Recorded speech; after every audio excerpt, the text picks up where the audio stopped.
then Irish farmers should each own his own farm. The old landlordism must go down before the flooding tide of peasant ownership. Yes. There is that. And there is home rule. These are the causes. This is the fight.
Not long, my king, not long now.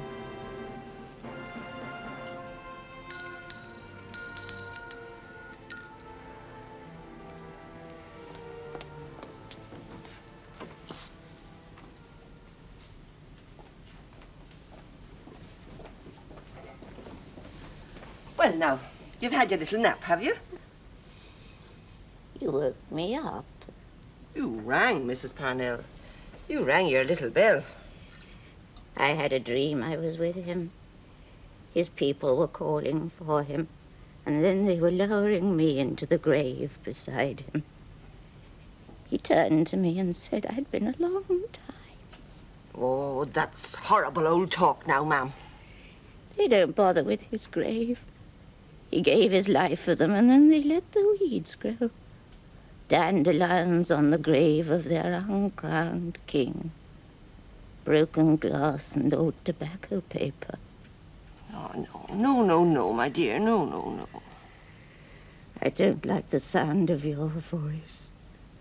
Why should I be nursed to my death by an Irish nurse? Haven't the Irish done enough harm to me? Oh, no. I hate that awful country. Bring me the rose.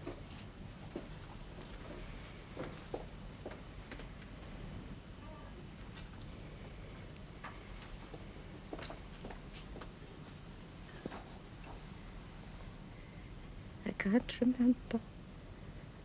I can't remember when he gave it to me, or how it was he gave it to me. Sure, of course he gave it to you, Mrs. Parnell. Why wouldn't he give it to you? Memories come in little dreams, all confused and queer. The facts all upside down. It's awful, not being able to remember properly. Yes, of course it is, dear. Now, calm yourself like a good girl. Dilapidated old spider, he used to call him. Old Gladstone's dead too, you know. Embalmed in hypocrisy. Everyone's dead. I sometimes dream everyone's dead, except myself. Oh, God. If only I could remember properly.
It's all wrong.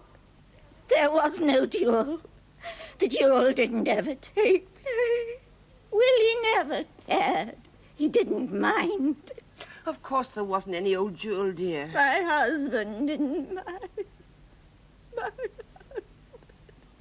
wouldn't have fought a duel in a million years. Don't you understand?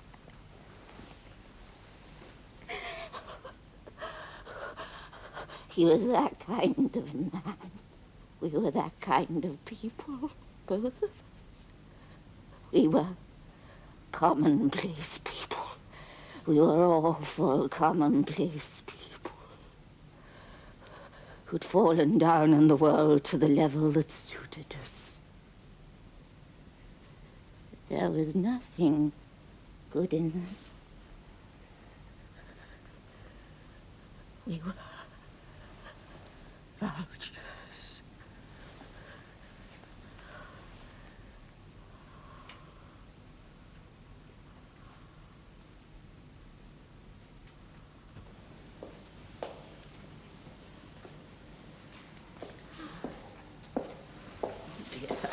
This needs tidying up. Oh, I think it's charming. House, garden, everything about it. And being next door to you, Aunt Ben. It's so very generous of you. Oh, old age is a lonely time. Yes, the drains are in fair order, but the water tanks need a touch of attention. Ah, yes. Yes, the timber's rotting there, I fancy. Well, I'll make my way there, dear, and leave you to it. I'm so glad you like the house. Aunt Ben. Goodbye, dear. Goodbye, Aunt Ben.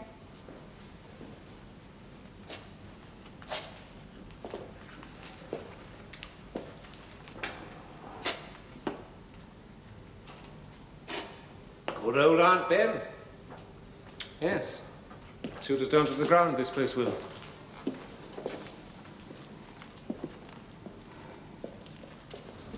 Ideal for the children. Some horses on that grass, and Aunt Ben to tea when you're not having tea with her.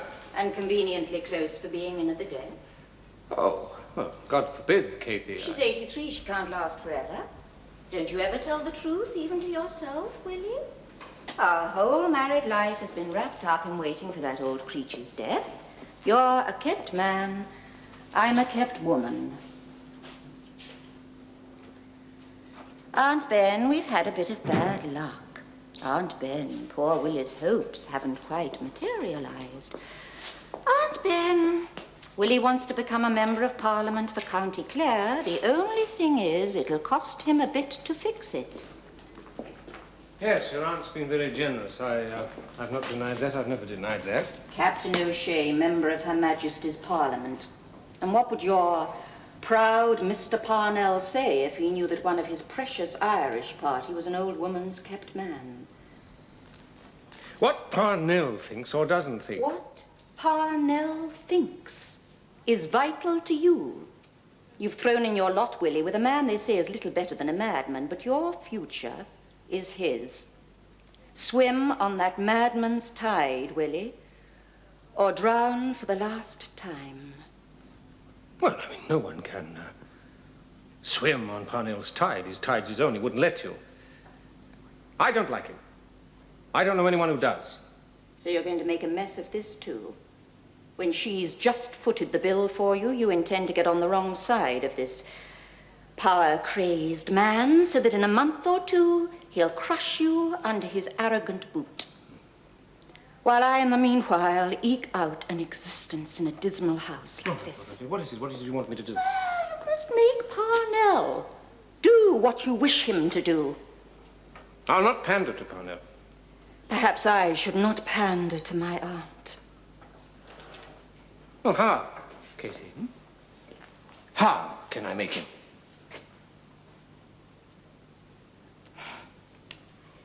Dear Willie.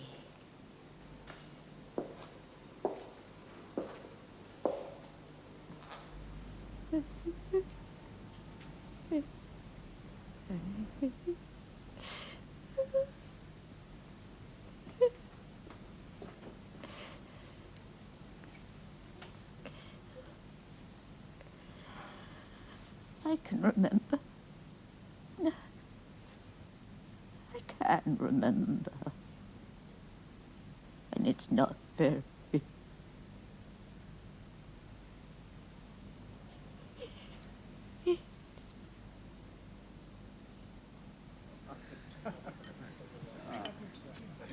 Charles II failed to keep his promise to the Irishmen that had fought for him, and their lands remained in the hands of the Cromwellian settlers. One more injustice added to the history of Ireland.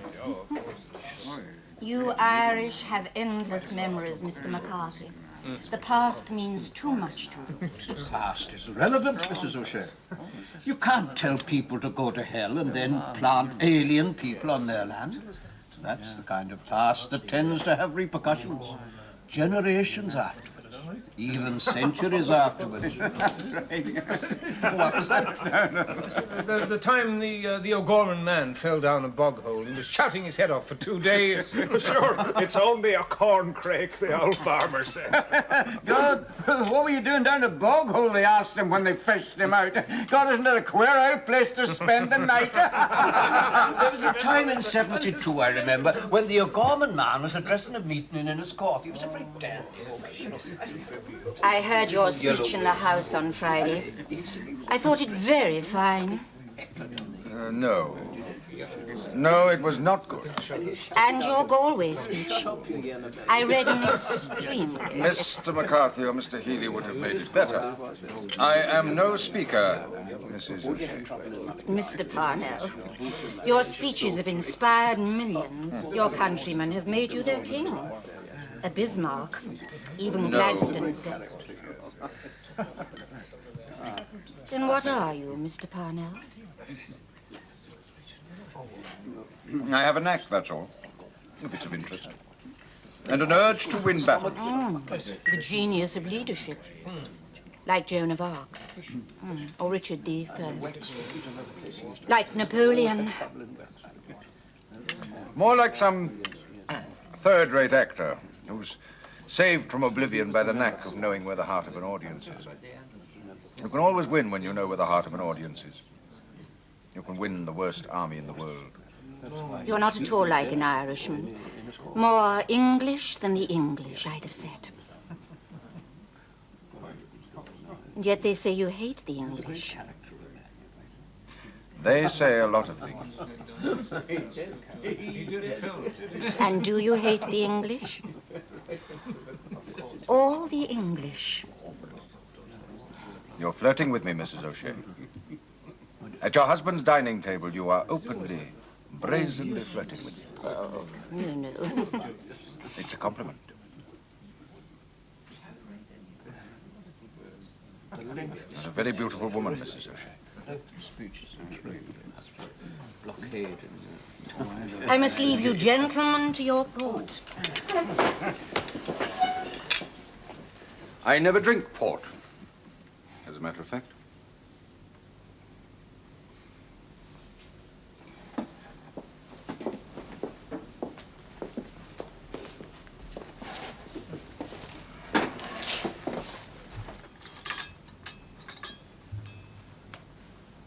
Have you ever fired a revolver, Mrs. O'Shea? A revolver? No, I love shooting. Someday I'd like to teach you. If you'd let me. Well, yes, of course. I used to do it as a child. Well, yes. I'm sure that would be nice, Mr. Parnell.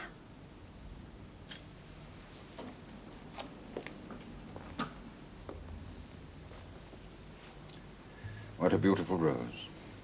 I love white roses.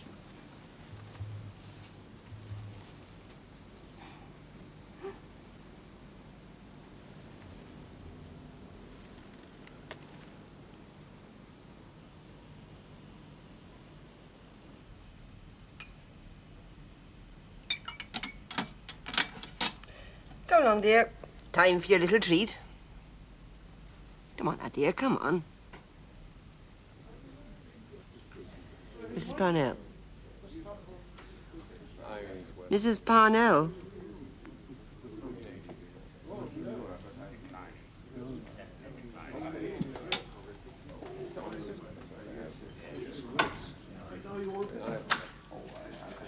Mrs. O'Shea, a charming evening. Good night. Good night. I enjoyed myself, Mrs. O'Shea. Mrs. O'Shea, a delightful evening. Thank you very much. Good night. Good night, Margaret.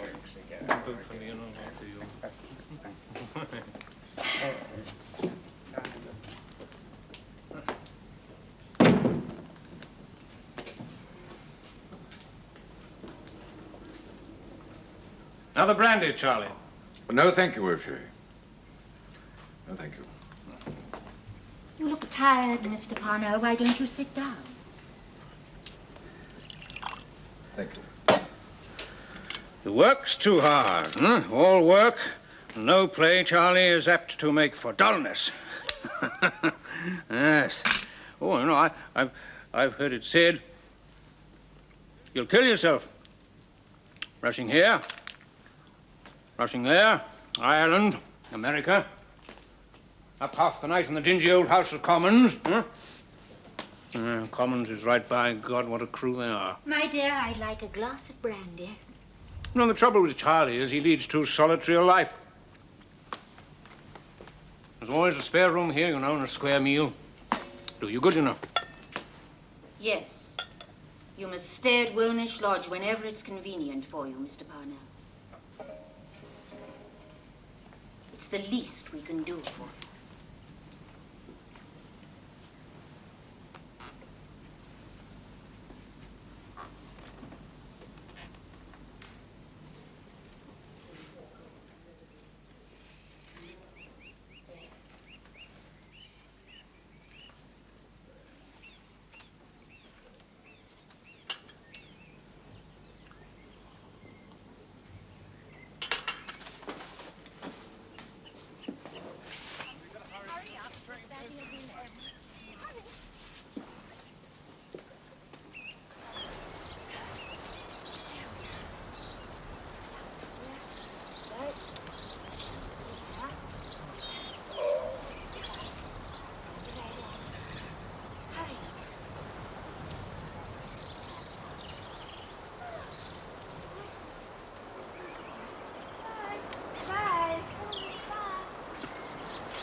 Your husband? Oh, I didn't see you there. Yes. Willie's slipped off to Madrid for a while. You know, he has these business things there. I said I'd make his farewells for him. A week or two only. Then I must pack also. Pack? Why on earth should you pack, Mr. Parnell? I can't stay here with your husband abroad. There are the servants, and my children, and my aunt not a stone's throw away. I assure you we are well chaperoned, Mr. Parnell. Well, how can I stay here when he is gone and I'm in love with you? Mr. Parnell. You're a respectably married woman with 3 children. You've been very kind to me. You can't leave. You're far from well. There's no reason in the world why you should leave.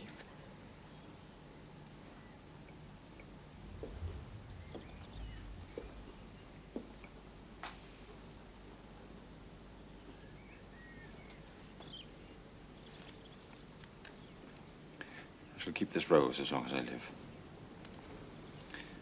And perhaps when I die, people will pick it up and wonder. I could never love another woman as much as I've loved you all these weeks in this house. Or hate another man with such jealousy as I've hated your husband. Goodbye, Mrs. O'Shea. Don't. Please. Don't go.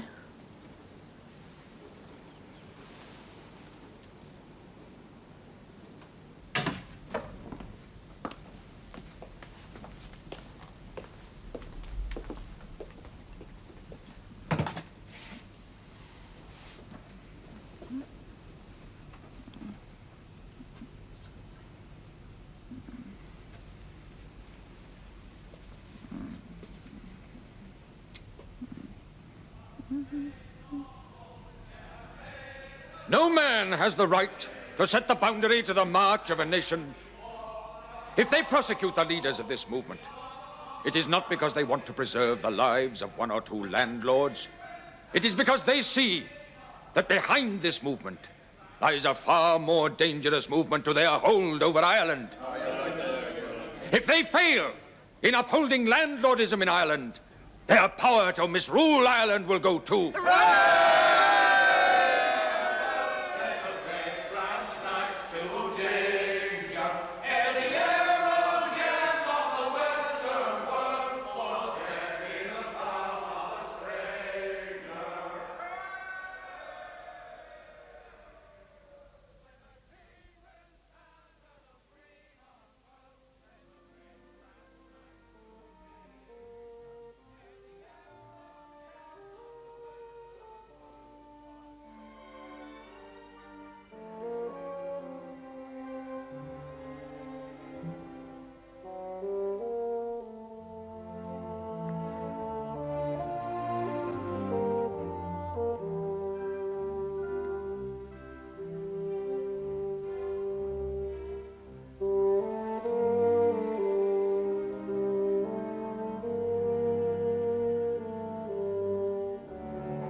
Why do we have these terrible tricks played on us? Why must the most important thing that happens to a man happen at the wrong time, in the wrong way, and in the wrong place? Life isn't all prettiness and ribbons. No need for it to be sordid. You're the only friend I've ever had in my whole life. You're the only person I've ever been happy to meet. You're the only woman I shall ever love. Yet all there is between us is smeared with guilt and dishonesty. We're lucky. We're lucky your husband's a fool. We're lucky he so obligingly absents himself. We're lucky he's ambitious. Don't be bitter, my darling. In these few short months, you have become the only world I want. There seems not an hour of the day when I don't think of you, see your face, hear your voice, and even feel your touch. I want nothing else but that you and I should be together. I want to think of nothing else. Ah, but you have Ireland, too, to think of. I do not love Ireland as I love you. No man could. Ireland is too turbulent to love, too ugly and grim with poverty. Ireland is a hell, I sometimes think, all fighting and harshness. Darling, don't say that. Not on my account, please. I don't say that on your account. I'm too wrapped up with Ireland, too close to Ireland's heart, ever to give up. It would destroy me to turn back. Yet I long to, just to spend that wasted time with you. No. Oh, they cheer me when they see me coming. I put a single sentence together and a band starts up. When I turn my back, they stab me. Oh, goodness gracious, how can I make sense out of Ireland when innocent, friendly strangers are murdered in Phoenix Park? How can murder ever have a part to play? How can it? Soon it'll all be over. You and old Gladstone, enemies that you are, shall together bring peace and home rule, even to Ulster. And you and I, oh, love, there is a happy ending. I feel I'm your husband. I feel you're my wife. I am your wife in every possible way. I am your wife. Then I wish you would divorce him. He's not been faithful to you. There are grounds for it. Or even tell the truth. The truth cannot be told. You would be ruined by the truth. So would your cause. And so would I be. We would all three of us, you, he, and I, be penniless within a week. We need my aunt's money, just as you need old Gladstone. So do I need my aunt. These two ancient spiders hold the happy ending between their withered fingers. Scandal would throw everything to the winds.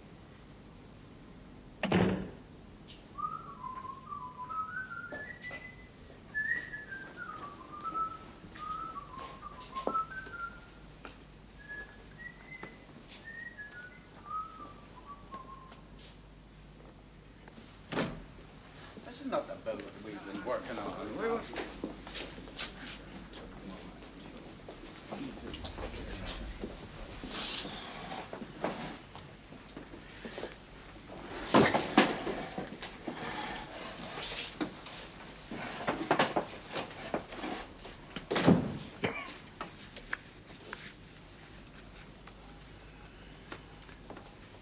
Gentlemen, we are to have a Home Rule Bill. At least, and at last, there is that. It is not a satisfactory bill, and even as it stands, its passage is by no means certain. Chamberlain is hot against it. So is the press, and the Queen. So are the voices of influence. Tennyson, Huxley, Tyndall, Browning, Froude. Home Rule is seen as the enemy of the British people, and of the British institutions, and of the British Empire. Well, if you have any views on the bill yourselves, gentlemen? As it stands, the bill's a mockery. Can it be called Home Rule if foreign relations, the armed forces, and all questions of war and peace are reserved to the Imperial Parliament here in London, from which the Irish are to be totally excluded? The Irish Constabulary is to remain outside Irish control, and is to pay 1/15 of the cost of government at its imperial contribution. Our Irish Parliament won't have the power to levy excise duties. I say that until each of these terms in the bill be altered fundamentally, we are not achieving Home Rule. Great. The terms are open to a degree of negotiation. I've already negotiated with Morley and with Gladstone over the 1/15 contribution and have hopes that this will be reduced to 1/20. The constabulary will eventually pass to Irish control. When? But we cannot expect to have everything our own way. We can hope to make the bill more satisfactory. We shall never succeed in making it perfect. In my view, the bill is a base to advance from a halfway house. Ireland will at last be free of Dublin Castle and the corruption that goes with it. And Ireland can hold her head a little higher. In name, at least, her parliament is to be her own. I agree with that. As a first step, I believe the bill, for the moment, will satisfy the most extreme organizations of the most extreme Irishmen, both here and abroad. It is a first step. We have nothing to lose by taking as a first step, certainly, certainly. But we mustn't be unaware of the defects of the article. I notice Lord Salisbury says that he wouldn't confide free representative institutions to the Hottentots. Salisbury believed that democracy works all right when it's confided to those of the Teutonic race, but not to others. It's apparently Salisbury's belief that the Irish are Hottentots. Well, we know I shall vex my mind with the views of Lord Salisbury. Hear, hear. Gentlemen, I have jotted down a few words. I am convinced that there are sufficient and just members of this House to cause it to disregard appeals made to passion and to choose instead the better way of founding peace and goodwill among nations. And when the numbers in the division lobbies come to be told, it will also be told, for the admiration of all future generations, that England and her Parliament in the 19th century were wise enough, brave enough, and generous enough to close the strife of centuries and bring peace and prosperity to a suffering Ireland. Gentlemen, we have reached an end. We are at a beginning. I do not believe that a full and satisfactory home rule for our country can be far from us now. I cannot see what there is to hinder it. Let's say that. But look, we must have the constabulary under our own control. That's fundamental. 1/20th to the imperial country.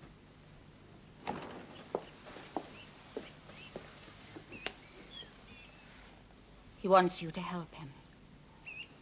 I don't think that's possible. Now, since Home Rule has been lost to us, nothing's been very easy. Chamberlain. No, not Chamberlain, just 30 votes that went in the wrong direction. One battle, not the whole campaign. You have great courage. That is necessary.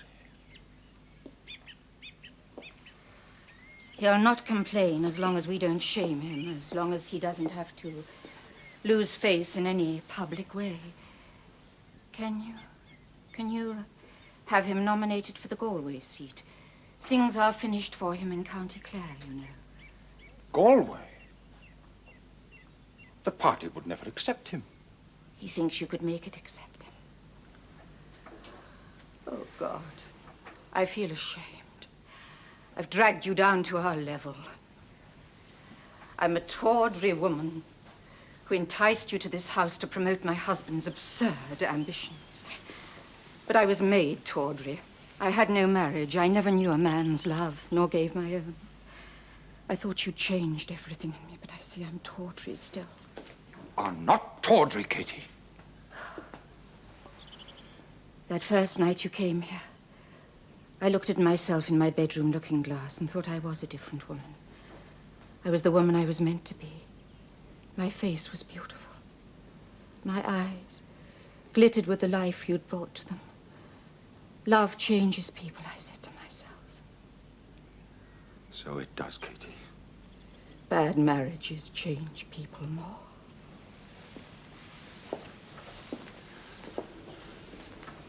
One day when all this is over and we are married and happy, then perhaps you can become the woman you were meant to be. Ice cold, Parnell, they said. Parnell, incapable of affection, hard as stone, they said. A statue of a man. You've never been a statue to me. Oh. You don't know what it's like. Being loved by a man who could have had any woman in the world And yet chose so ordinary a creature. And I did choose you, Kitty. I do love you. And tell me, never stop telling me.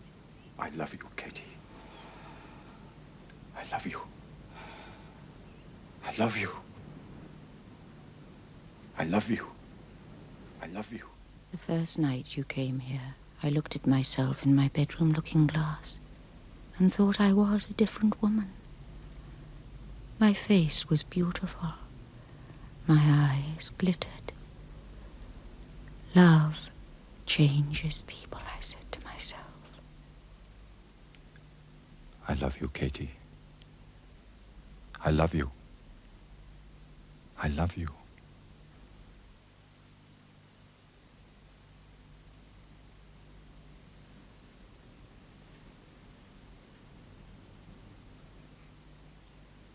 He's behaving like a madman. Gentlemen, we are being asked to accept, as the nationalist candidate for Galway, the man who is the husband of Parnell's mistress. This is an abominable scandal. She is a woman of evil nature. O'Shea himself is totally obnoxious to all of us. He is no friend to the Irish cause. He has refused to take the party pledge. Yet this man, because he connives at Parnell's misconduct with his wife, is to be rammed down our throats. O'Shea will never sit for Galway. Damn charlatan! Damn twister!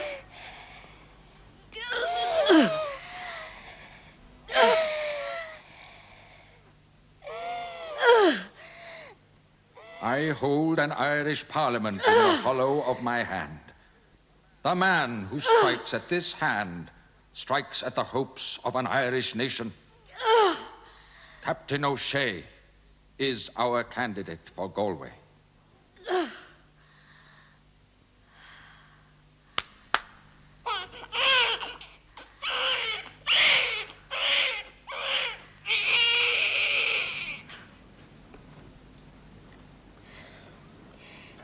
I have never visited Ireland, but I'm told it is a most attractive country. Oh, yes, it's most attractive, ma'am. Yes, mountains and moorlands. Yes, you could walk forever in Ireland and find nothing but beauty. I had an uncle who travelled exclusively in Connaught, collecting the wild heathers. In those days, the natives were barbarians. Oh, I do beg your pardon, Mr. Parnell. Yes, well, of course, you'd find it changed now, ma'am, and the best changes of all are to come. Peaceful settlement of all our differences. Captain O'Shea! Captain O'Shea! Sir, you have another daughter. Is Mrs. O'Shea? Is my wife well, Sarah? Oh, yes, sir. They're both well. Another little daughter. How lovely for you, Willie.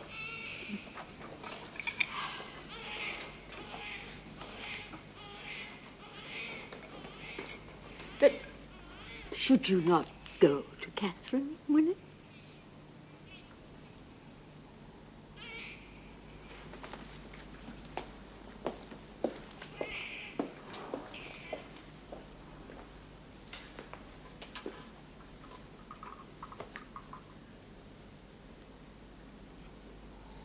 She's left her money and her property to me alone, outside our marriage settlement. Outside? Nothing is actually left to you, my dear. Or to the children, that's what I mean. But it'll make no difference, Willie. You'll not find me ungenerous. So I'm dependent on you. Oh, not dependent. No, Willie. I promise you, Well, she never cared for me. God knows she probably knew. my aunt knew nothing. Then she's the only one in all England. Mr. Parnell's suburban retreat, the newspapers call this house. The reporters lie in wait for him, sniggering at the railway station. There isn't a member of the House of Commons who doesn't look at me and think to himself, there goes a cuckold. The husband is always the last to know, in the best of farces, isn't he? The poor, wretched husband doing his best for his family. Willie. I knelt before the holy Bishop of Galway and swore before Almighty God that there was nothing improper in your relationship with Parnell. I knelt down because he asked me to, because I couldn't believe. What you told your bishop or did not tell your bishop has nothing to do with me. You've borne Parnell's children in this house. And when my back is turned, when I have of necessity to be away on business, Parnell is in my bed. Mr. Parnell? Yes, Mr. Parnell, Mr. Bloody Parnell, Mr. Bloody Parnell, who crept about this house at night as soon as the servants were asleep. Who hid behind the curtains and climbed up and down fire escapes and drain pipes and God knows, so as the serving girls wouldn't see him, who walked into a perfectly happy marriage. It was not a happy marriage. From the first day of that marriage, it was nothing. It was a miserable failure of a thing, just as you were a miserable failure yourself in everything you touched, Willie. We'll see who's a failure. When both of you are dragging your filth through the gutters, by God, we'll see who's a failure then. You connived. Not connive. I deny that I connived, and I deny forever that I connived. I was tricked and deceived in this house. We know the truth. I am telling you the bloody truth. I knelt before the holy Bishop of Galway. For God's sake, Willie. No one cares who you knelt down in front of. Well, is there any reason now why there shouldn't be a divorce? She's dead. You have her money. She said what she's thought of me, like everyone else. Of course there's a reason. You know perfectly well there's a reason. He's a sick, tired man who's given every ounce of himself to his dream of peace and home rule for that unfortunate island. It's all only inches away, Willie. Gladstone To hell with his dream. And Gladstone, too. By God, I'd like to see Gladstone's face. Gladstone, who's known, they say, for years longer than I did, just what's been going on in this house. Well, where's Gladstone now, with his respectable nonconformist vote and a dirty divorce on his hands? What will the holy Irish priest say? Parnell is caught like a nut in a nutcracker. He's slipped on his own filth. You have used him. You have been well paid for your connivance. Connivance had nothing to do with this! You would not have knelt, you know, before the Bishop of Galway if Parnell had not secured you the Galway seat. Without Parnell's support, you'd have failed in politics, too. And now you turn on him. Willie, I'll get her money to you somehow. I'll be as generous as the law allows. Please, Willie. Please. No. There comes a time when any man's pride breaks. I can't take this final bribe, not from the woman who was my wife. Whom once I loved. No, it's my drama now. It's my turn, Katie. Third party has a right to have a say. It'll kill him. If he loses his struggle now, it'll kill him. Well, I wanted to have a duel.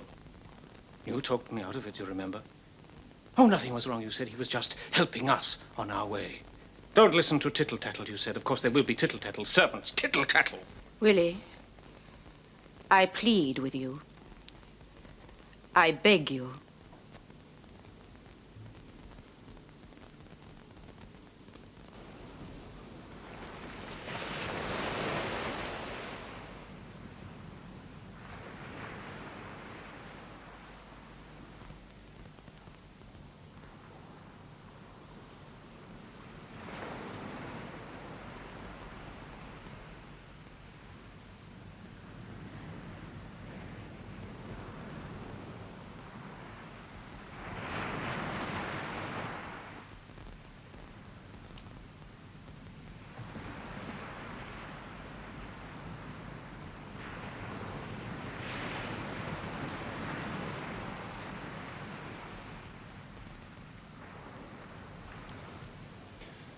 Just another battle. I've been called a murderer. I was Gladstone's revolutionary. I've been jailed for sedition. And each time I won. Because men who lead other men can't afford to lose. When it really matters. Why shouldn't we win this one? Love. Pray God we will.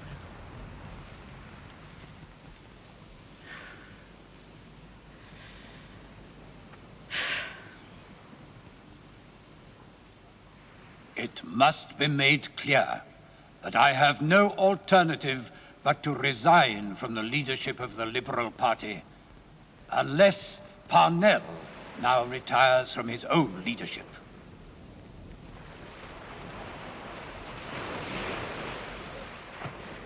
The Irish, who have been united, are now divided. Our general has betrayed us. For his own miserable gratification, he has sold the pass, preferring an ignoble and licentious life in London to the liberation and advancement of his own too confiding countrymen. He is wholly unworthy of the confidence of Irish Catholics, and we therefore feel bound on this occasion to call on our people to repudiate his leadership.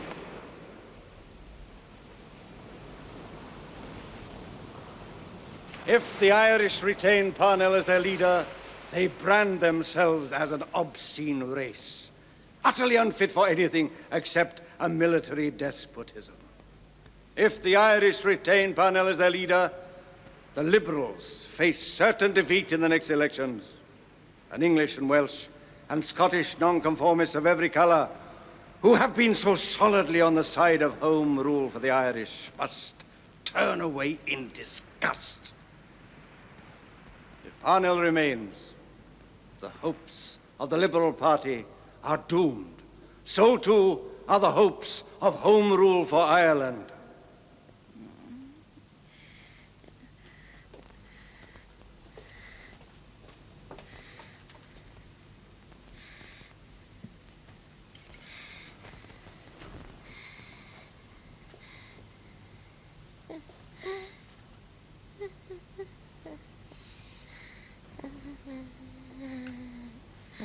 Who will succeed me? Who can you trust? Healy? Sexton? David? Dirty man, Parnell.